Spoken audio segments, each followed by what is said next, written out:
Bom dia, doutora. Bom dia. Eu vim aqui porque a minha mulher mandou eu avaliar se não vou precisar fazer cirurgia de varizes. Olha só como é que tá. Deixa eu dar uma olhada.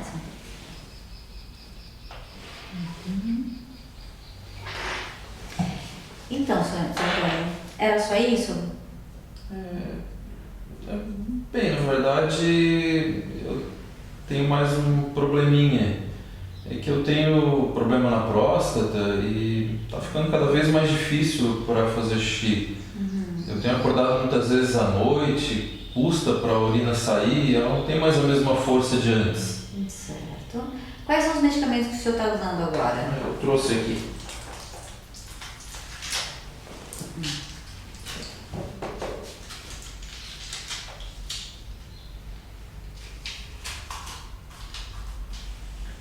Eu acho que meus exames devem estar aí no computador. Só um pouquinho, senhor Antônio.